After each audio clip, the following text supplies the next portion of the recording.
देश में आजादी के बाद ओबीसी को आरक्षण लेकर के कई विवाद हो चुके, कई आंदोलन हुए। इंडियन गवर्नमेंट ने 1990 के दशक के आसपास ओबीसी को 27% आरक्षण दे दिया।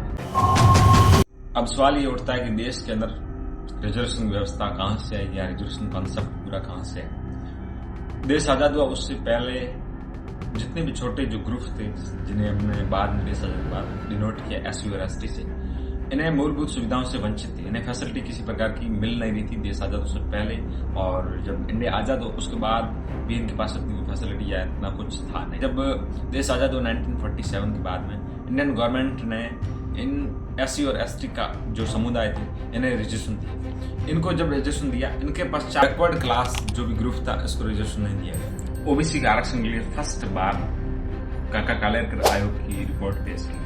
1953 की बात था जब इस रिपोर्ट को पेश किया। 1955 में रिपोर्ट बनकर तैयार हो गई और उस समय कांग्रेस मेजोरिटी थी, तो जवाहरलाल नेहरू गवर्नमेंट के साथ सरकार ने इसको कुछ समय तक डिबेट में लाई और फिर बाद में इस रिपोर्ट को कैंसिल किया। और गवर्नमेंट ने इसका कारण बताया कि जो भी तुमने इतनी सारी जातियां दी, जिनकी संख्या लगभग इस रिपोर्ट 2399 के आसपास जातियां थी, सरकार के अनुसार जो भी जातियों का डिवाइडेशन किया गया, ये एजुकेशन, इकोनॉमिकल या फिर उनकी जो देश के अंदर भागीदारी पॉलिटिशियन है उस आधार पर नहीं किया गया, बल्कि जितनी भी जातियां जो एससी एसटी को छोड़कर बची हुई थी उन सबको इसमें इंक्लूड कर दिया गया। जनरल की कुछ छोड़ दी गई और ऐसा देखते हुए नेहरू सरकार ने उस समय इसको बाईपास कर दिया, इसको कैंसिल कर दिया। फिर सेकेंड बार 1978 में बिंदेश्वर प्रसाद के नेतृत्व में एक मंडल गठित किया गया, एक आयोग बनाया गया। इस आयोग ने ओबीसी के लिए फर्स्ट बार 27% रिजर्वेशन की मांग की और स्टूडेंट के लिए स्कॉलरशिप और स्टूडेंट जो भी स्कूल से संबंधित या फिर कॉलेज से यूनिवर्सिटी से संबंधित है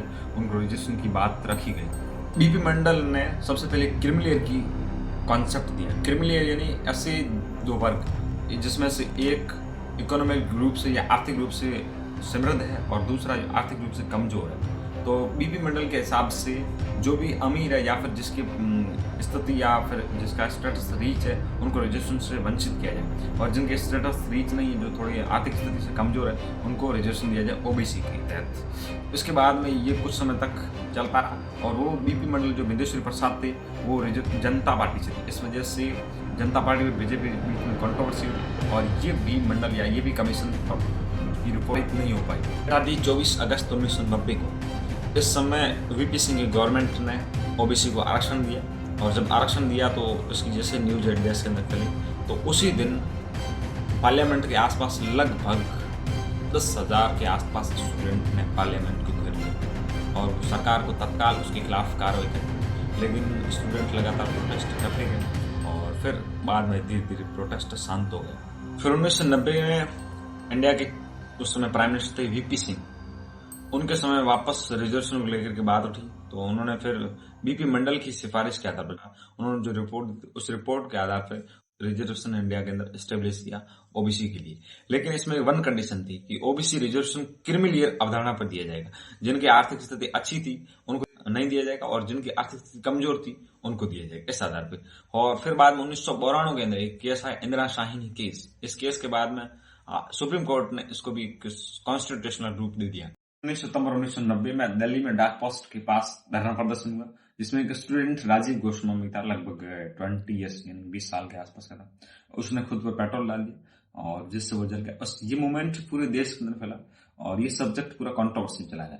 स्वर्ण जाति की जितने भी जो हायर क्लास के जो भी स्टूडेंट थे या फिर लोग थे उन्होंने प्रोटेस्ट किया।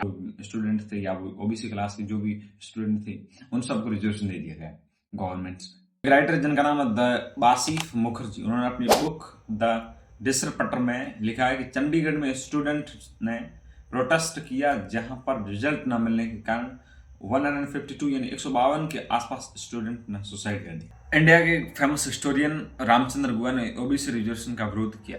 उनका मानना था कि दलित, आदिवासी ये तो रिजर्वेशन के हकदार है, जबकि इन्होंने हिस्ट्री के अंदर कहीं न कहीं पॉलिटिकल या फिर आर्थिक या राजनीतिक रूप से डिस्क्रिमिनेशन। ओबीसी आरक्षण पर एक राइटर हुई जिनका नाम है साक्षी पाराशर, उन्होंने बुक लिखी law reservation and OBCs, a community on OBC reservation policy.